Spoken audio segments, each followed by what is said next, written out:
أعوذ بالله من الشيطان الرجيم. بسم الله الرحمن الرحيم.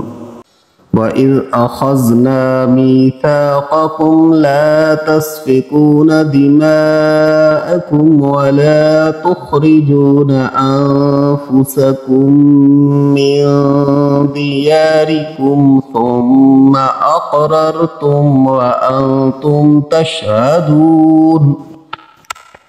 ترجمہ کنز الایمان۔ اور جب ہم نے تم سے عہد لیا کہ اپنوں کا خون نہ کرنا اور اپنوں کو اپنی بستیوں سے نہ نکالنا، پھر تم نے اس کا اقرار کیا اور تم گواہ ہو۔ ترجمہ کنز العرفان۔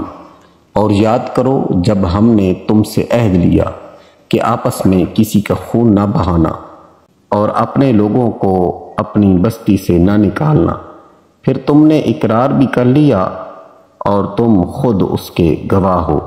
تفسیر صراط الجنان۔ وَإِذْ أَخَذْنَا مِيثَاقَكُمْ، اور یاد کرو جب ہم نے تم سے عہد لیا، یعنی اے یہودیو وہ وقت یاد کرو جب ہم نے تمہارے آباء و اجداد سے تورات میں یہ عہد لیا کہ تم آپس میں کسی کا خون نہ بہانا اور اپنے لوگوں کو اپنی بستیوں سے نہ نکالنا۔ پھر انہوں نے اس عہد کا اقرار کر لیا اور تم خود بھی اپنے آباء و اجداد کے اس اقرار کے گواہ ہو۔ روح البیان البقرہ۔ ثم أنتم هؤلاء تقتلون أنفسكم وتخرجون فريقا منكم من ديارهم تظاهرون عليهم بالإثم والعدوان وَإِن يَأْتُوكُمْ أُسَارَىٰ تُفَادُوهُمْ وَهُوَ مُحَرَّمٌ عَلَيْكُمْ إِخْرَاجُهُمْ أَفَتُؤْمِنُونَ بِبَعْضِ الْكِتَابِ وَتَكْفُرُونَ بِبَعْضٍ فَمَا جَزَاءُ مَن يَفْعَلُ ذَلِكَ مِنكُمْ إِلَّا خِزْيٌ فِي الْحَيَاةِ الدُّنْيَا وَيَوْمَ الْقِيَامَةِ يُرَدُّونَ إِلَىٰ أَشَدِّ الْعَذَابِ وَمَا اللَّهُ بِغَافِلٍ عَمَّا تَعْمَلُونَ۔ أولئك الذين اشتروا الحياة الدنيا بالآخرة فلا يخفف عنهم العذاب ولا هم ينصرون۔ ترجمہ کنز الایمان۔ پھر یہ جو تم ہو اپنوں کو قتل کرنے لگے اور اپنے میں ایک گروہ کو ان کے وطن سے نکالتے ہو، ان پر مدد دیتے ہو، ان کے مخالف کو گناہ اور زیادتی میں، اگر وہ قیدی ہو کر تمہارے پاس آئیں تو بدلہ دے کر چھڑا لیتے ہو اور ان کا نکالنا تم پر حرام ہے، تو کیا خدا کے کچھ حکموں پر ایمان لاتے ہو اور کچھ سے انکار کرتے ہو؟ جو تم میں ایسا کرے اس کا بدلہ کیا ہے، مگر یہ کہ دنیا میں رسوا ہو اور قیامت میں سخت تر عذاب کی طرف پھیرے جائیں گے، اور اللہ تمہارے کتکوں سے بے خبر نہیں۔ یہ ہیں وہ لوگ جنہوں نے آخرت کے بدلے دنیا کی زندگی، نہ ان پر سے عذاب ہلکا اور نہ ان کی مدد کی جائے۔ ترجمہ کنز العرفان۔ پھر تم ہی ہو جو اپنے لوگوں کو قتل بھی کرنے لگے اور اپنے میں سے ایک گروہ کو ان کے وطن سے بھی نکالنے لگے۔ تم ان کے خلاف گناہ اور زیادتی کے کاموں میں مدد بھی کرتے ہو اور اگر وہی قیدی ہو کر تمہارے پاس آئیں تو تم معاوضہ دے کر انہیں چھڑا لیتے ہو، حالانکہ تمہارے اوپر تو ان کا نکالنا ہی حرام ہے۔ تو کیا تم اللہ کے بعض احکامات کو مانتے ہو اور بعض سے انکار کرتے ہو؟ تو جو تم میں ایسا کرے اس کا بدلہ دنیاوی زندگی میں ذلت اور رسوائی کے سوا اور کیا ہے، اور قیامت کے دن انہیں شدید ترین عذاب کی طرف لوٹایا جائے گا۔ اور اللہ تمہارے اعمال سے بے خبر نہیں۔ یہی وہ لوگ ہیں جنہوں نے آخرت کے بدلے دنیا کی زندگی خرید لی، تو ان سے نہ تو عذاب ہلکا کیا جائے گا اور نہ ہی ان کی مدد کی جائے گی۔ تفسیر صراط الجنان۔ ثم انتم هؤلاء، پھر یہ جو تم ہو اس آیت میں حضور پر نور صلی اللہ تعالی علیہ وآلہ وسلم کے مقدس زبانے میں موجود یہودیوں کے عجیب و غریب طرز عمل کا بیان ہے۔ اس کا پس منظر یہ ہے کہ تورات میں بنی اسرائیل کو 3 حکم دیے گئے تھے: ایک دوسرے کو قتل نہ کرنا، ایک دوسرے کو جلا وطن نہ کرنا، اگر وہ اپنی قوم کے کسی مرد یا عورت کو اس حالت میں پائیں کہ اسے غلام یا لونڈی بنا لیا گیا ہے تو اسے خرید کر آزاد کر دیں۔ نسل در نسل یہ عہد چلتا رہا، یہاں تک کہ مدینہ منورہ کے گرد و نواح میں آباد یہودیوں کے 2 قبائل بنی قریظہ اور بنی نذیر میں منتقل ہوا۔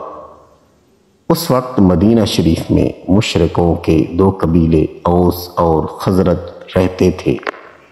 بنی قریظہ اوس قبیلے کے حلیف تھے اور بنی نذیر خزرج قبیلے کے حلیف تھے، اور ہر ایک قبیلہ اپنے حلیف کے ساتھ قسم اٹھا رکھی تھی کہ اگر ہم میں سے کسی پر کوئی حملہ ہوا تو دوسرا اس کی مدد کرے گا۔ جب اوس اور خزرج کے درمیان جنگ ہوتی تو بنی قریظہ اوس کی اور بنی نذیر خزرج کی مدد کے لیے آتے تھے اور اپنے حلیف کے ساتھ ہو کر آپس میں ایک دوسرے پر تلوار چلاتے اور بنی قریظہ بنی نذیر کو اور وہ بنی قریظہ کو قتل کرتے، ان کے گھر ویران کر دیتے اور انہیں ان کی رہائش گاہوں سے نکال دیتے۔ لیکن جب ان کی قوم کے لوگوں کو ان کے حلیف قید کر لیتے تو وہ ان کو مال دے کر چھڑا لیتے۔ مثلا اگر بنی نذیر کا کوئی شخص اوس قبیلے کے ہاتھ میں گرفتار ہوتا تو بنی قریظہ اوس قبیلے کو مالی معاوضہ دے کر اس کو چھڑا لیتے، حالانکہ اگر وہی شخص لڑائی کے وقت ان کے ہاتھ آ جاتا تو اسے قتل کرنے میں ہرگز دریغ نہ کرتے تھے۔ لوگوں نے ان سے کہا کہ تم بھی عجیب لوگ ہو کہ ایک دوسرے کو قتل بھی کرتے ہو اور فدیہ دے کر چھڑا بھی لیتے ہو۔ یہودیوں نے کہا ہمیں تورات میں یہ حکم دیا گیا ہے کہ ہم اپنے قیدیوں کو فدیہ دے کر چھڑا لیں۔ اس پر ان سے کہا گیا پھر تم ایک دوسرے کو قتل کیوں کرتے ہو، حالانکہ تورات میں تمہیں اس چیز سے بھی تو منع کیا گیا ہے۔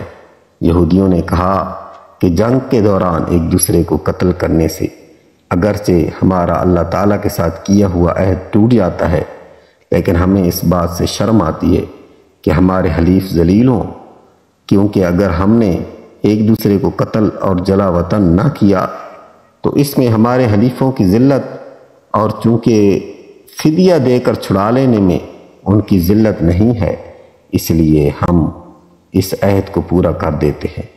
یہودیوں کی اس حرکت پر انہیں اس آیت میں ملامت کی جا رہی ہے کہ جب تم نے اپنوں کی خون ریزی نہ کرنے، ان کو بستیوں سے نہ نکالنے اور ان کے اسیروں کو چھڑانے کا عہد کیا تھا، تو کیا یہ 2 رنگی نہیں ہے کہ تم ایک دوسرے کو قتل اور جلا وطن کرنے میں تو ہرگز دریغ نہیں کرتے، اور جب کوئی گرفتار ہو جائے تو اسے فدیہ دے کر چھڑا لیتے ہو، اور جن باتوں کا تم نے عہد کیا تھا ان میں سے کچھ باتوں کو ماننا اور کچھ کو نہ ماننا کیا معنی رکھتا ہے؟ جب تم ایک دوسرے کو قتل اور جلا وطن کرنے سے باز نہ رہے تو تم نے عہد شکنی کی اور حرام کے مرتکب ہوئے۔ آفَتُؤْمِنُونَ بِبَعْضِ الْكِتَابِ، کیا کتاب کے کچھ حصے پر ایمان رکھتے ہو؟ بنی اسرائیل کا عملی ایمان ناقص تھا، کچھ حصے پر عمل کرتے اور کچھ پر نہیں کرتے۔ اور اس پر فرمایا گیا کیا تم کتاب کے کچھ حصے پر ایمان رکھتے ہو اور کچھ سے انکار کرتے ہو؟ اس آیت سے معلوم ہوا شریعت کے تمام احکامات پر ایمان رکھنا ضروری ہے اور تمام ضروری احکامات پر عمل کرنا بھی ضروری ہے۔ شخص بھی کسی وقت بھی شریعت کی پابندی سے آزاد نہیں ہو سکتا اور خود کو طریقت کا نام لے کر یا کسی بھی طریقے سے شریعت سے آزاد کہنے والے کافر ہیں۔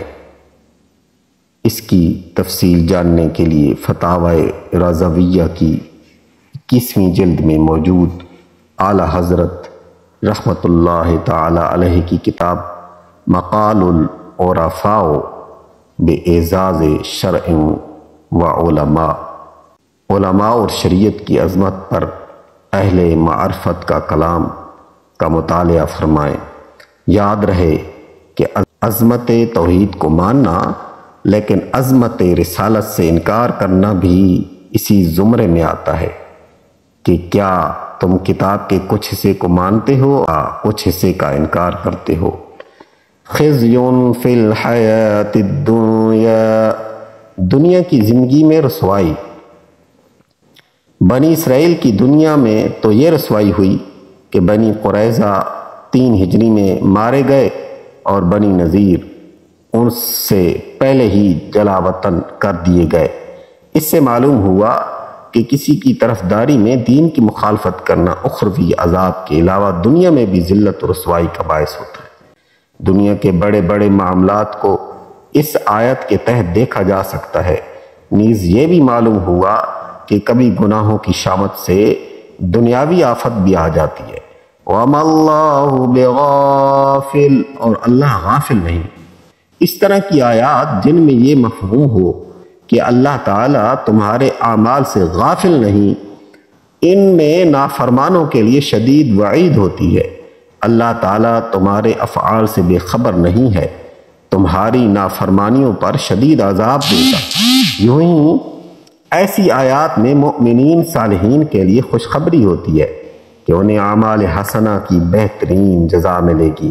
صدق اللہ العظیم۔